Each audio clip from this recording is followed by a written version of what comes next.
So just some housekeeping rules for this presentation. Feel free to use the Q&A section to enter any of your questions. And at the end of the session, we'll do our best to navigate through all the questions that are posed by the audience. And Dr. Kelly Metcalfe will try her best to answer any queries that come up. Okay, so it's my pleasure to introduce my colleague, Dr. Kelly Metcalfe, who's a professor in the Lawrence Bloomberg Faculty of Nursing and Faculty of Medicine at the University of Toronto, and she is also a senior scientist at the Women's College Research Institute. She holds the Bloomberg Professorship in Cancer Genetics and is the Associate Dean of Research. She received her bachelor's in nursing in 1996 from the University of Western Ontario and her PhD from the University of Toronto in 2002.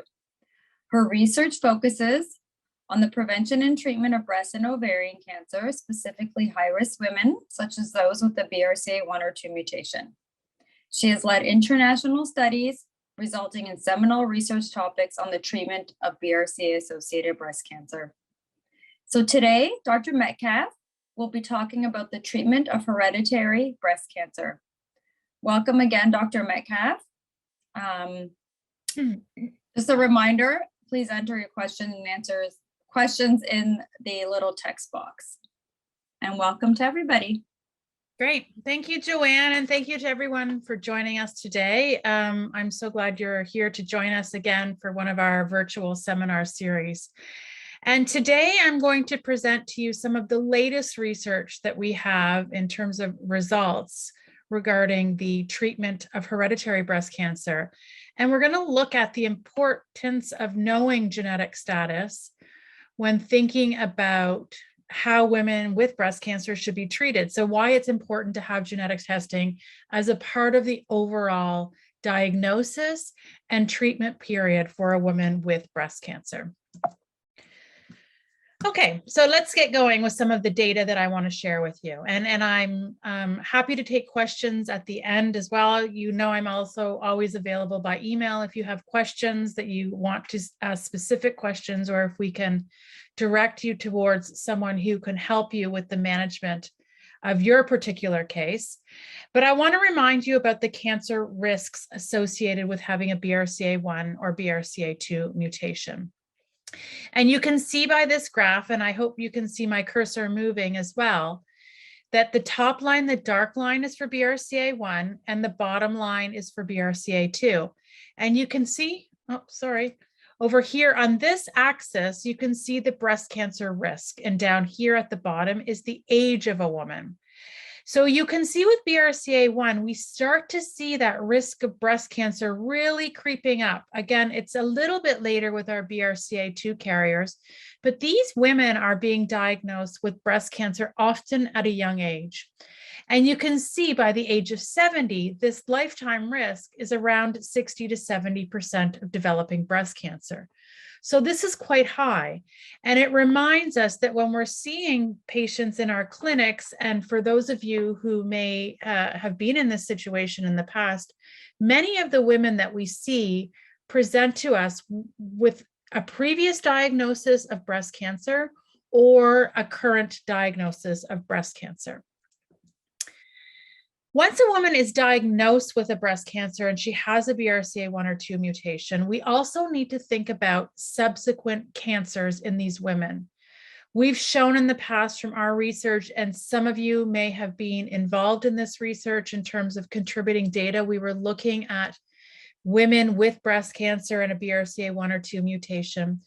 You can see at 15 years past her first diagnosis, she has about a 16% risk of developing a new breast cancer in the same breast.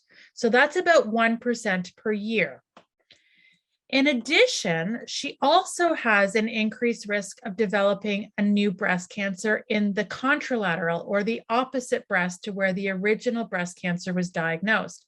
And this is considerably higher at 15 years, about a 34% risk. So with every year after an initial diagnosis of breast cancer, there's about a 2% yearly risk of developing a contralateral breast cancer.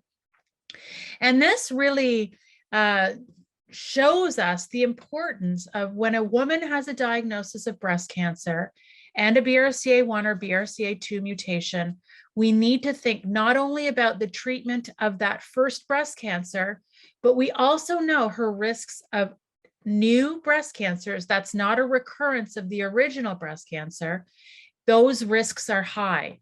And we need to make sure that we're thinking about these risks when we're thinking about how she should be treated.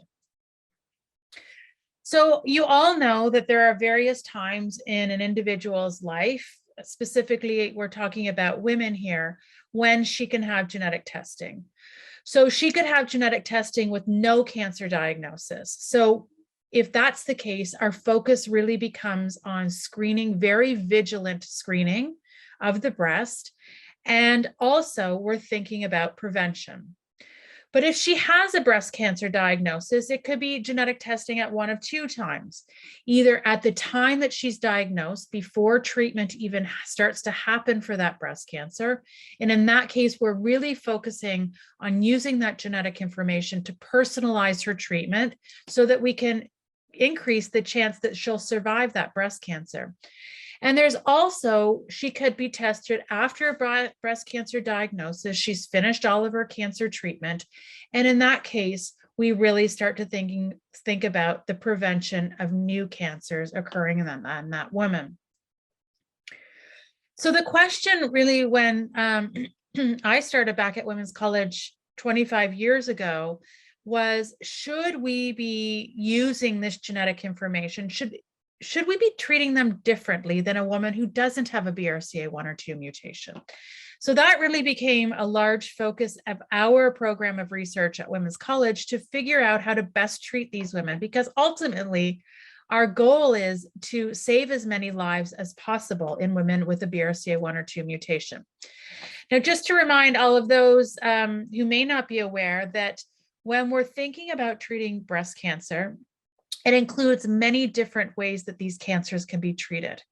They can be treated with surgery, and they most often are. Almost all women have surgery for their breast cancer. Some women have chemotherapy. There are other adjuvant therapies, including hormonal therapies that could be used, or an oophorectomy, the removal of the ovaries. So let's first start talking about surgery. So typically there are 3 different types of surgery a woman can have for her breast cancer. And again, it's not just based on genetic information, but there are many clinical and pathological features that a surgeon will discuss with a woman when making an informed decision about what surgery is best for her. A woman could have a lumpectomy, also known as breast conserving surgery, where just the breast tumor and some surrounding tissue are removed. Or she can have a unilateral mastectomy, where the breast is removed that has the breast cancer in it. Or she can have a bilateral mastectomy, where both breasts are removed with only one breast having a breast cancer. We know in the general population, so we're thinking about women without a BRCA1 or BRCA2 mutation, there is no difference in survival between any of these 3 surgeries. So a more aggressive surgery like bilateral mastectomy does not have an impact on survival in women without a BRCA1 or BRCA2 mutation.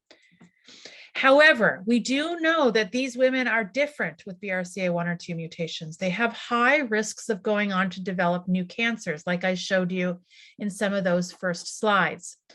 So again, this is data that came out of our group that showed that a more aggressive surgery, the bilateral mastectomy in women with a BRCA1 or BRCA2 mutation, did in fact have an impact on the chance of death. Remember, we don't see that in women without a BRCA1 or 2 mutation, but we do see that in women with a BRCA mutation. You can see at 20 years of follow-up of these women, because remember, they have their first breast cancer, they're treated. They also may go on to develop a subsequent breast cancer. Remember, that risk was high at 15 years. So many of these women would have gone on to develop a contralateral breast cancer, so a new breast cancer in the opposite breast. And with the use of a bilateral mastectomy, we're preventing that contralateral breast cancer from ever happening, which is in having an impact on long-term survival in these women with breast cancer. You can see it's important, and many studies that come out do not follow women for this length of time. But like I said, in this group of women, it's really important to not just think about that first breast cancer. We need to think about the new breast cancers as well. So you can see here from years 10 to 20 after that first breast cancer diagnosis. And here we're comparing women. The lighter line on the bottom here is women without a contralateral mastectomy, or bilateral mastectomy, and the top line is those with a bilateral mastectomy. And this is the chance of survival. And you can see the separation of the curves. So women with a bilateral mastectomy were much more likely to survive compared to women without a bilateral mastectomy. And like I said earlier, it really is taking into consideration their risk of developing a contralateral breast cancer. So for those who didn't have a bilateral mastectomy, you can see that their risk of developing a contralateral breast cancer is increased by 2 times the amount as a woman who didn't have that. And as a result, we're seeing an increased number of deaths in women without that bilateral mastectomy. What about oophorectomy? Because it's something that we talk about a lot with our women who have a BRCA1 or BRCA2 mutation, and often we're thinking about it in terms of the prevention of ovarian cancer. So women may not start to think about it until after they're 40 or 45. However, we know a lot of these breast cancers are occurring in the 30s. So is there a role for an earlier oophorectomy when we're thinking about survival associated with breast cancer in these women with a BRCA1 or BRCA2 mutation? And this, again, was a study that came out of our group looking at the effect of having an oophorectomy on survival after a woman is diagnosed with breast cancer. And you can see the top box here is for breast cancer specific death. So we go over here and we look at what's called a hazard ratio, and it's really 1 minus that number. So it's a 54% reduction in breast cancer specific death if you have an oophorectomy as opposed to not having an oophorectomy. And interestingly, when we looked at all-cause mortality, so this wasn't just mortality associated with breast cancer, it could have been for any other reason, heart disease, ovarian cancer, we saw a 65% reduction in all-cause mortality. So this really highlights the importance of an oophorectomy in women with a BRCA1 or BRCA2 mutation who have breast cancer. We've seen in some of our previous seminars the importance of oophorectomy in all women with a BRCA1 or 2 mutation, including those without a diagnosis of breast cancer. But in particular, this is very helpful for women who have a diagnosis of breast cancer. This was a paper specifically looking at BRCA1 women, women with a BRCA1 mutation who had breast cancer, and the effect of oophorectomy again. So this is a different data set looking at a very similar question to what we just looked at in the previous slide. And you can see here that the overall survival in women with stage 1 to 3 breast cancer at 10 years was just over 78%. So that was the overall survival as opposed to breast cancer specific survival, which was about 84%. So some women did die in that period, the follow-up period, including women with both breast and ovarian and peritoneal cancers. And really, when we think about the role of oophorectomy, many of these ovarian cancer and peritoneal cancer may have been prevented with the use of an oophorectomy. And we can see also that an oophorectomy in this group offered a 59% reduction in all-cause mortality. And that's very similar to what we reported in our previous study that I just showed you with a different set of women. So again, we're getting the same answer in all of these different data sets that we're looking at on the importance of an oophorectomy after a breast cancer diagnosis to have an impact on the chance that a woman will survive her breast cancer. This is more data on BRCA2. Again, we're seeing very similar types of results. Again, a different data set. Same answer that we're getting with this data, though, of the importance of oophorectomy in women with a diagnosis of breast cancer. This is specifically in women with a BRCA2 mutation. What about chemotherapy? This was a study that we did looking at women with a BRCA1 mutation with stage 1 breast cancer. So remember, stage 1 breast cancers, these are often breast cancers with very high chance of survival. It's the lowest stage of invasive breast cancer. And often women with a stage 1 breast cancer would not be offered chemotherapy because of her good chance that she'd survive her breast cancer. So I just want to present to you some data here. And this first graph over here, this is women without a BRCA1 mutation. So this is our average woman with breast cancer. Look, they all have stage 1 breast cancer. You can see in the dark line are the women with chemotherapy, and the light line are those without chemotherapy. We see no difference in survival when we're looking at 15-year survival of these women without a BRCA1 mutation. So no real significant benefit of using chemotherapy in these women. However, when we look at this graph, which is women with a BRCA1 mutation, you can see that the light line is those without chemotherapy. The dark line is those with chemotherapy. If we compare the dark lines between this graph over here, these women without BRCA1, to those with BRCA1, it's very similar. Where we see the difference is in the light line. These are women with a BRCA1 mutation with no chemotherapy. And you can see over time that 15-year survival is much lower than those women who did receive chemotherapy. So again, I think this data really highlights the importance of knowing whether or not you have a BRCA1 or BRCA2 mutation at the time of a breast cancer diagnosis, when treatment decisions can be made to help increase the chance of survival. What about other treatments that are out there?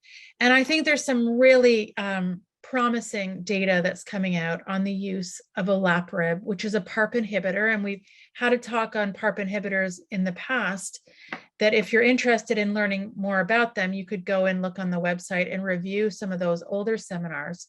And this is looking at the use of olaparib in patients with a BRCA1 or 2 mutation who have breast cancer. These women had to meet very strict criteria to be eligible, and it wasn't just every woman with BRCA1 or BRCA2 mutation in breast cancer. These were women that had very aggressive cancers, and we would have expected their survival to not be as great as some of the earlier stage breast cancers. And you can see here, this is the yellow line. These are women who received olaparib compared to those who received placebo. And this was a randomized controlled trial, so women didn't know if they were getting the drug, or the olaparib, or the placebo. And within a short follow-up time, you can see just over about 3.5 years, we're seeing these curves separate. So we're looking at the chance of survival starting to separate. So you can see initially there's really no difference, but as time goes on, you can see the difference. So olaparib offering a superior survival advantage at about 3.5 years compared to women who didn't receive it. And again, this data they'll be continuing to collect to look at the long-term implications of the use of olaparib in the adjuvant setting. So when women are first diagnosed, in terms of the impact that may have on survival. So I think that this is really encouraging to see again the importance of genetic testing and identifying women who have a BRCA1 or 2 mutation, so we can use that information to personalize a woman's treatment, her options in terms of what are the best options based on genetic status, in addition to all of the other factors that your clinicians would look at when devising a treatment plan. But again, really highlighting the importance of knowing genetic status and the use of some of these treatments that may not be as appropriate for women without a BRCA1 or 2 mutation. So just to summarize, I think we see that we can use some of these treatments to improve survival in BRCA1 and BRCA2 mutation carriers. And again, the importance of genetic testing. So I think that really raises a few questions about, should all women with breast cancer have genetic testing, or should it just be selected women like what we currently have? When should women be tested in relation to their breast cancer diagnosis? And how are we going to be able to support genetic testing if we're testing more and more women with breast cancer? And a couple of years ago, this consensus guidelines came out from the American Society of Breast Surgeons, really suggesting that we know a lot now about BRCA1 and 2. We know a lot about the importance of knowing this information when making treatment decisions and the impact that it can have on survival. And they actually came out and said that all women with breast cancer should be offered genetic testing if they would like to receive it. So again, I think it highlights a few questions in terms of, is that appropriate? How will we deal with the number of women who want to have genetic testing? And this was a study that came out of the US from some of our colleagues in the US, looking at the prevalence. So how often women with a diagnosis of breast cancer are identified with a genetic mutation in one of the breast cancer predisposition genes. And this was a study where they looked at 488 women in series. They didn't have to meet criteria for testing. They all were just identified with breast cancer. And to look at what is the general population, not just thinking about the high-risk women, like many of you who we saw in our clinics because you met eligibility criteria, but looking at all breast cancer patients. And you can see here that there were 488 women tested. And within those 488, 49 of those women had a mutation in one of these cancer predisposition genes. So an overall prevalence of 10%, which really is the clinical cutoff that we use in our cancer genetics programs in the province to suggest that a woman is eligible for genetic testing. So this really causes us to question, should we be increasing our eligibility criteria for genetic testing to include all women with breast cancer, not just those who meet criteria for testing? But again, I think that that's something that we'll be continuing to look at. There's more research needed. And I think we should stay tuned on that. So what about the question of when should a woman be tested in relation to a breast cancer diagnosis? And again, I mentioned earlier that it can be done either at the time of diagnosis or after a diagnosis.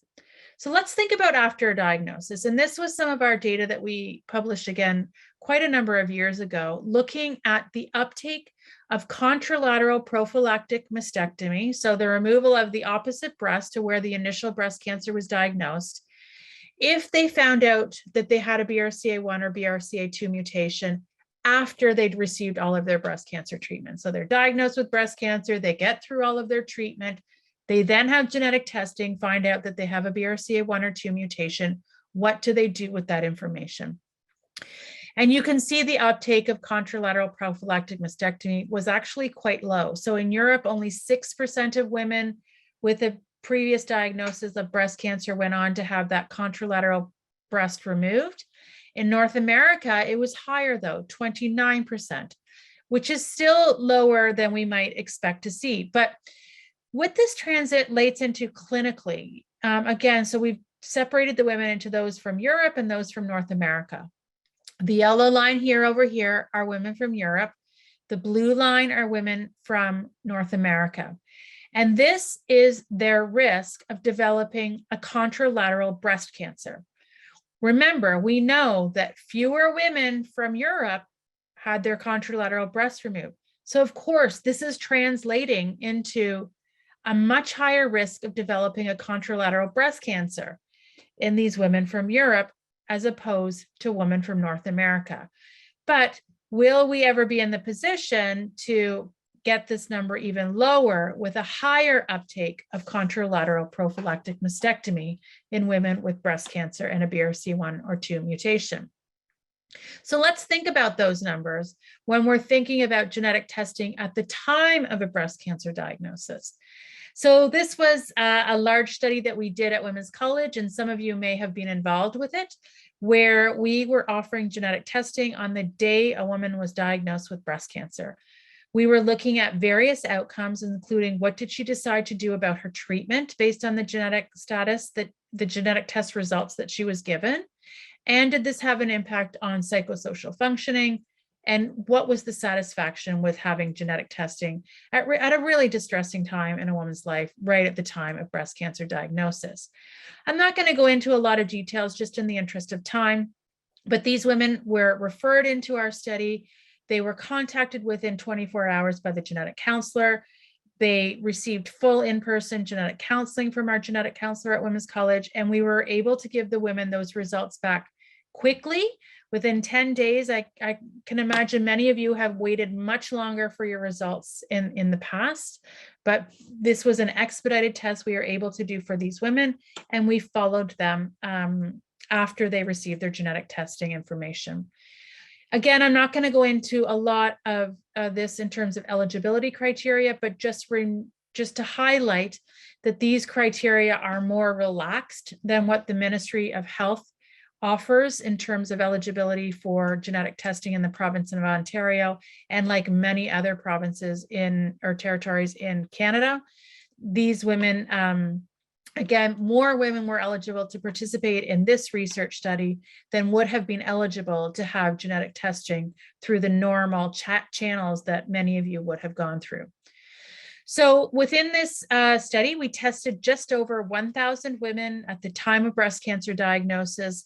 We identified 60 women with the BRCA1 or BRCA2 mutation. You can see these women were young, as what we would expect. BRCA1, the average age was 44, very similar with BRCA2 compared to those who were negative, slightly older women.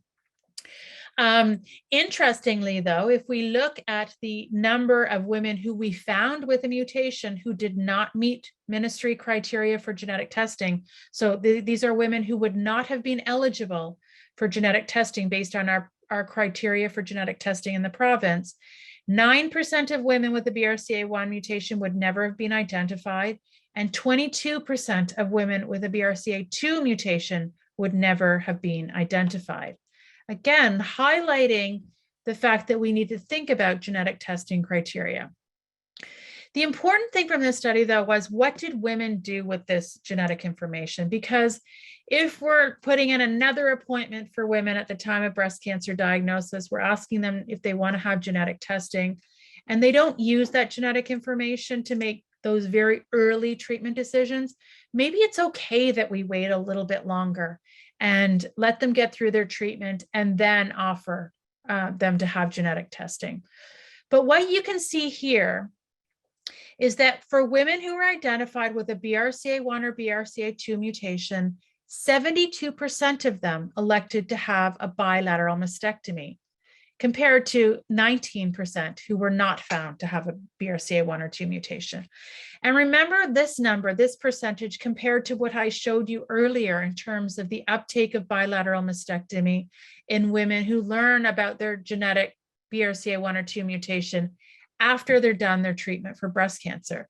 So we're really in a much better position of preventing a contralateral breast cancer in women who have genetic testing at the time of breast cancer diagnosis.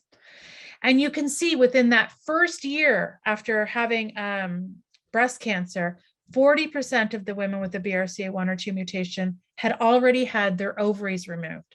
Again, highlighting the importance of genetic testing early in the cancer diagnosis period. What about psychosocial functioning? Because again, my concern was if we're offering genetic testing at the time of diagnosis, are we adding just more distress to an already very difficult time for a woman in her life? And you can see here that these are women, we're looking at the blue line being those identified with the BRCA mutation, and the dark green line those with negative genetic test results. And you can see at no time point do we see a difference in, this is measuring distress, this is measuring depression, and this is measuring anxiety. We're never seeing a significant difference in any of these psychosocial variables at any of the time points during or after genetic testing, suggesting that we aren't causing more distress by offering genetic testing at the time of breast cancer diagnosis. So I think I've presented some data today to really suggest the importance of testing women at the time of breast cancer diagnosis and potentially opening up some of the criteria for genetic testing so that more women with breast cancer are able to take advantage of genetic testing.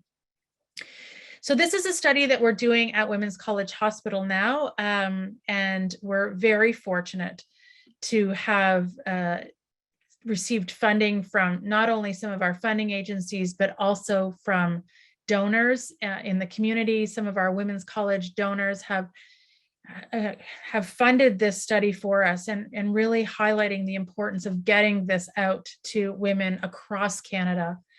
This is a new model of rapid genetic testing where we're not asking women to come in to Women's College to have genetic testing. So they can access genetic testing from anywhere in the country. So these women, they can self-enroll, they can call us.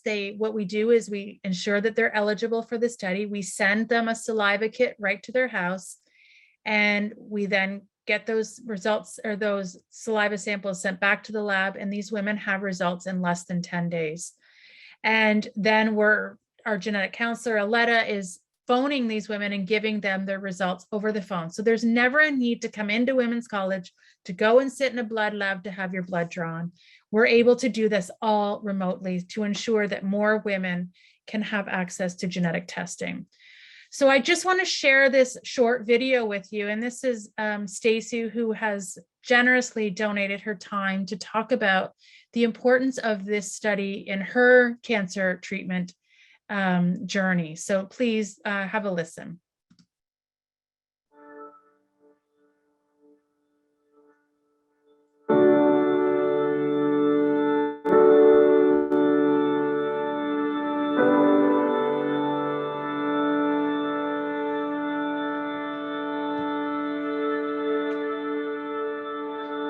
I live in the township of Tiny, Ontario. Slower way of living up here. My name is Stacy Zelazny. I am 36 years old. I am a mother of 2, and I've been married to my husband for 13 years. I had found a lump, didn't think much of it, and I was like, I'm young, no history, no family history that we were aware of. And I brought it up at my annual physical at my doctor's, and they said, well, let's investigate. We'll have you sent for an ultrasound, but you're too young for a mammogram. So I went for the ultrasound, and oh yeah, it's nothing, possibly a cyst. If it changes, give us a call back. And my doctor called me at home, and he said, but you seem really worried about this. I said, well, I am. It's now like 5 centimeters, like across my, something's there, and I'm more worried about it now. And so he suggested that I be referred for a biopsy. And so about exactly a week later, I had it done on a Tuesday, and a week later, they called and confirmed that it was invasive ductal carcinoma. I met with a local surgeon, just a general surgeon up in the Midland area here, who was quite confident we would do a lumpectomy. We'll do genetic testing. It might take a bit longer, but it just depends on where I sit in queue. So that could be months. A friend of mine had recommended Dr. Renee Hanrahan out of RVH, who's an actual breast specialist, and said to me, listen, this rapid genetics testing study just came through my office as of last week. Do you want to sign on for that? And we'll probably have quicker results so that we'll know if we're doing a double mastectomy or just a lumpectomy for you. She set me up with Women's College Hospital, who got in contact with me, gave my address, and they said, listen, we're going to send you a kit. It's going to come right to your door. It's a saliva sample, no blood required, and you're going to give that sample and then ship it back. I was phoned with the results that I was indeed a BRCA2 mutation carrier. It's not a matter if you'll get cancer in the other breast, it's just a matter of when. Knowing that knowledge, I was able to make that decision to be as preventative as possible. For this study that I was a part of with Women's College, they would open it up to other family members to figure out who else has the BRCA2 mutation. And my second eldest sister was a carrier, and my father was the actual carrier. So that opened up the possibility of them being able to access earlier screenings. Knock on wood, they both do not have a cancer diagnosis. Both my daughters will have to eventually be tested to see if they are a gene carrier. It brings me to tears sometimes when I think about I could have, left my children without a mother had I not known about the study. I don't even want to think about what my journey would have looked like. When you find out you have cancer, you just want to be at home. So having the rapid genetic testing show up at your door and being able to do it no matter where you live. I mean, I live where some people would consider out in the middle of nowhere, but I still get delivery to the front door and I can still access a place to ship something out. And that's all you need.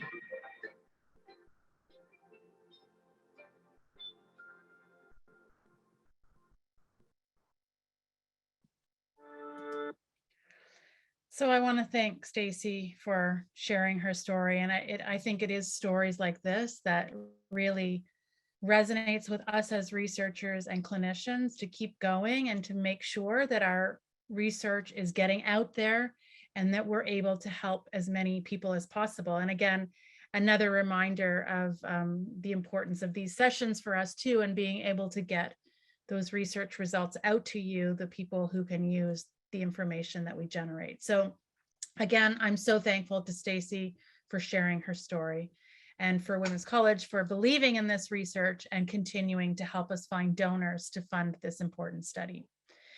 So in terms of this interim study results, I just wanted to share them with you here today. And I think this is a very easy study to recruit for. So many women want to take advantage of genetic testing and just don't have it available to them. So we have been able, over 428 women have consented to be a part of this study. They are coming from across Canada. It isn't just that we're serving women within the Toronto area like we normally might be doing. This really is meant to increase access for genetic testing for women with breast cancer. So I think impressive though is in terms of how quickly we're getting those results back to women. So and on average, 7 days, the median of 6 days. So these women are getting genetic test results back within less than a week. Of the 428 women that we have tested to date, 11% of these women are positive. We're now not just testing for BRCA1 and 2, we are doing a panel. And you can see that we're identifying other mutations in other cancer predisposition genes like ATM, CHEK2, PALB2. All important genes as well when we're thinking about the implications of treatment.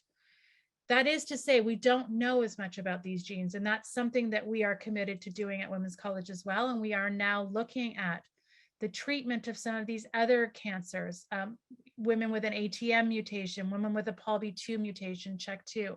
Again, really important that we're able to collect the data like we have in the past with BRCA1 and 2, to have some of these really important answers about how we should best treat these cancers so that we can increase the chance of survival in these women with mutations in genes other than BRCA1 and 2. So stay tuned for that too, because it's something that we're actively working on now in our research center at Women's College. And I think what's really, really to be highlighted in this study is that 95% of the women are either satisfied or very satisfied with the genetic testing process. Remember, this is a new way of doing things. They're not seeing a genetic counselor before they have genetic testing, so there is no pre-test counseling. They're getting a saliva sample at home. They have to fill it in and ship it back. And to know that we have that high level of satisfaction really suggest that this is a new model of care that we need to pay attention to and think more about as we're moving forward. So just to go back to the ultimate goal of genetic testing and breast cancer, really we're thinking about doing various things. We're thinking about decreasing the risk of cancer or decreasing the risk of death from that first breast cancer. We also want to reduce the risk of a second breast cancer. We want to reduce the risk of other cancers like ovarian cancer in these women. We know they're at high risk of ovarian cancer as well.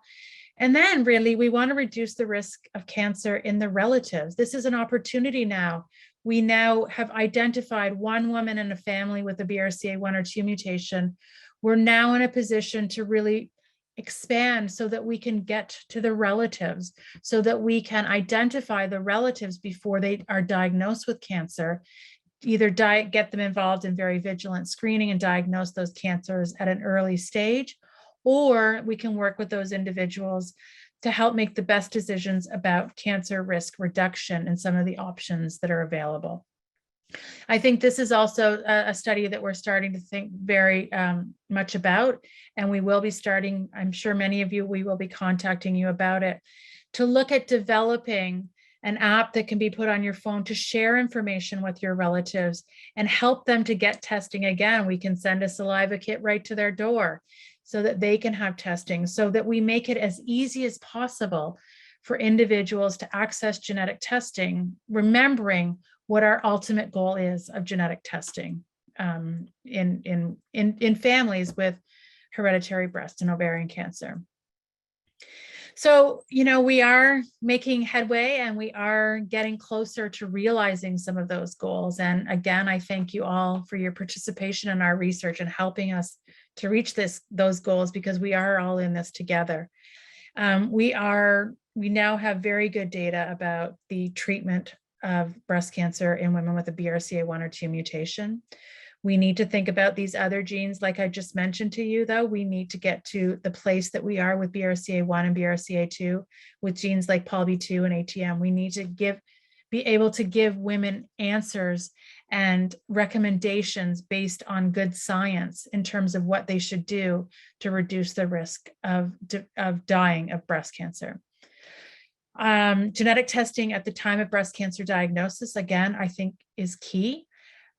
We are doing better not only in our research studies, but clinically as well. I think we can still do better, especially when we're looking at places outside of the GTA where we have access to all of these amazing genetics clinics that we can access for our patients. But what about the patient who lives in rural northern Alberta who can't access that genetic testing at the time of diagnosis? So again, these new models of care will be very important. So I'd just like to end there. I'm going to stop sharing and bring it back to all of you. Again, I thank you for joining today, and I welcome any questions or discussion. I'm happy to have that as well. So thank you, Dr. Metcalfe. That was a really great overview of how far we've come, but how much more we have to do to improve the treatment of hereditary breast cancer and to also prevent more cancers from happening. So we have a few questions. I think I might start a little bit on the simple. Some of them might be a little difficult for us to answer online and may actually need a discussion with a clinician, but let's just get started anyways. Okay. So how about patients who are diagnosed with breast cancer? Do a lot of them still wait till they're completed their treatment to get genetic testing? So I guess this is the opposite of your rapid genetic testing study. Yeah, and I think it really depends on where you live. So many hospitals who have access to a genetics clinic are trying to do it at the time of breast cancer diagnosis, or it's being offered.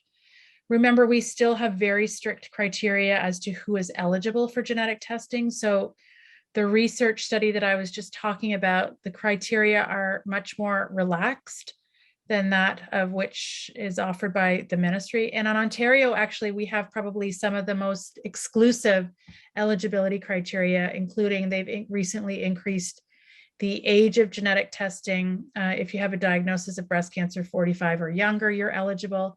Many of the other provinces don't have that age criteria as high, so it's younger onset breast cancer. The other issue is access to genetic counselors and genetic testing. In many provinces, you have to wait months, if not years, for access to genetic testing. And I think we hear that from some of our colleagues across the country. And again, that's why we really decided in this rapid genetic testing study to expand our eligibility. It isn't just women who are lucky enough to live in Toronto and have access to Women's College or Princess Margaret or Mount Sinai, Sunnybrook, but those who may not have had access. Why should someone who lives in a place where they don't have a genetic counselor not have access to genetic testing? It just doesn't make sense to me. So that's why this study was that we really wanted to capture as many women as we could and make genetic testing available to as many women as we could at the time of diagnosis.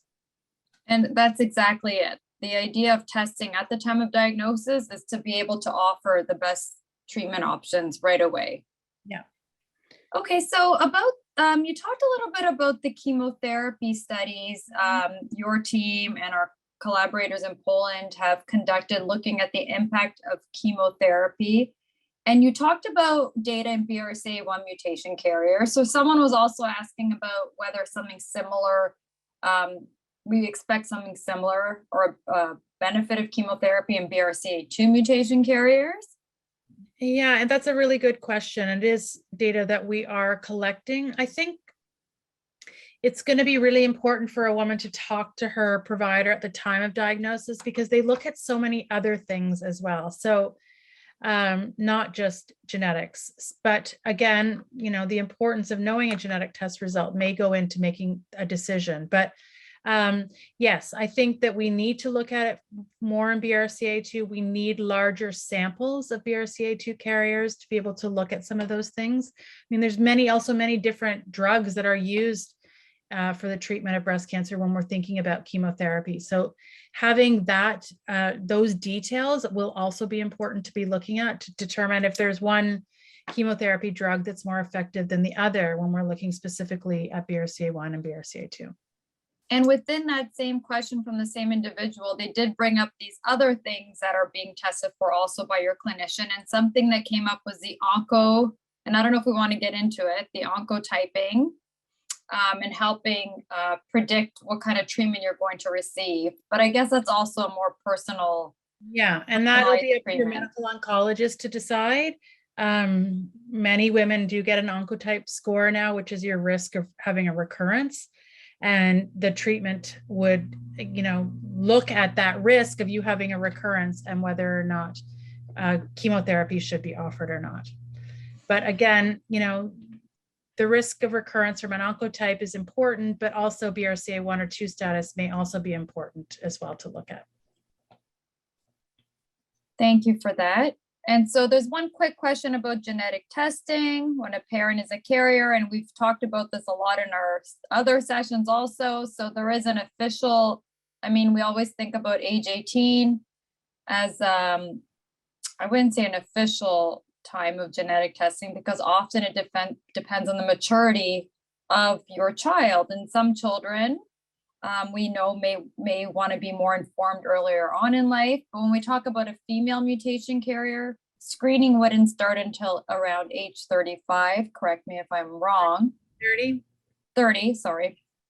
And so there's often no need to know when you're age 18. However, it's really up to the family, I think, to discuss this. But Kelly, I don't know if you want to add, and you can talk about it with your genetic counselor and your family to see what suits your family. Yeah, it might be worth a revisit with your genetic counselor, or we have an excellent social worker at Women's College that also helps families navigate these difficult conversations with your children as well and how to do that. And Emma actually did an amazing session the last series, and that's also posted. So you can review the video from her session. And she's also created a little YouTube video about how to talk to your family members about genetic testing. Yeah. So thank you for that. So there's a question about cost. So well, I think there's two questions embedded in this one, and the cost for being in your rapid genetic testing study, and the quick answer is no. 0. And then for patients in Ontario, for example, there is no cost for genetic testing if you qualify based on the criteria. However, if you do not, or if you know someone with a diagnosis of breast cancer, or even without a diagnosis of breast cancer, and someone wants genetic testing, we do have a study at Women's College. It's called the Screen Project. Just Google the Screen Project. And any individual in Canada over the age of 18 can have genetic testing for BRCA1, BRCA2, and some of these other genes that I've talked about. And the cost is $250 American. So we've partnered with a US lab to be able to provide that, but all of the care, the health care is then provided, all of the follow-up. We do have a genetic counselor who is involved with that study and provides all of the results, can refer someone for follow-up care if she or he is identified with a mutation in one of these genes. So it is meant to be a coordinated effort to manage these patients after that they are identified with a genetic mutation. So that is available to anyone. It's called the Screen Project. And that one has a small cost. However, like Dr. Metcalfe mentioned, genetic testing, if you qualify under the criteria in Ontario, is free. Right. But the screen study is a great way for anyone who does want to know their mutation status, because we know very well, and Dr. Metcalfe's work has shown, that we cannot identify all mutation carriers but based on testing criteria. Okay, no cost. So yes, again, these seminars are all going to be posted online, along with the seminars from the past. Okay, so there's a question about how I'm assuming this is for the rapid genetic testing study, and your patient population does include right now Ontario to be, well, It's all of Canada. All of Canada. And so, and the question is whether you're collecting demographic information and how representative it is of all breast cancer patients in Canada. That's a great question. And yes, we are collecting that. We've also just recently completed a study across Canada, which is very representative of breast cancer patients in Canada, women diagnosed with breast cancer at age 40 or below. So it's called the Ruby study. Again, some of you may be involved in that. And we're recruiting patients from over 30 centers across the country, which represent the highest volume cancer clinics in the country. So we now have complete data on over 1,500 women with breast cancer age 40 or below. And I've led a sub-study within that where we've actually done genetic testing on 800 of those women. And we have all of their demographic, clinical, family history details. And what we found was that 20% of women with breast cancer 40 and below have a mutation in one of these cancer predisposition genes. So it's a very high risk of having one. So we're really believe that all women with breast cancer 40 or below should have access to genetic testing. And in Ontario, that is the case. It's not the case in every province, but for those who are in provinces outside of Ontario, you can access the rapid genetic testing study. So there is a question about whether you need to get genetic testing performed again once it's been done in the past. If you are found to be a carrier, you do not likely have to have genetic testing again. If you tested negative but still had a strong family history, or were found to carry a mutation where at the time we weren't very sure about how penetrant it is, which means how likely it was to be a cancer predisposing mutation, it's always great to keep an open relationship with your genetics team, genetic counselor, and go back to them and find out if there's recommendations for you to be tested again. Mm-hmm. So That's really important to keep on top of if you're found to be negative or carry what we call a variant of unknown significance or a mutation that we were not, we didn't have enough evidence to provide clinical care for. Exactly. Okay, so we're nearing the end. There are a few more questions. You know, everyone knows how to get in touch with me. You can get my email address. I'm happy to answer any questions, but please share this with anyone you know who has breast cancer and you think could benefit from having genetic testing. Again, it has to be part of that rapid genetic testing study where it's free genetic testing. It has to be at the time of diagnosis before their treatment. But for those who have already been through their treatment, but still want to have genetic testing and may not be eligible for testing in the province, please refer them to the Screen Project if they'd like to know that information. Okay, so we're nearing the end of our conversation. And so I'd like to take the opportunity to thank Dr. Metcalfe for a very informative and comprehensive presentation.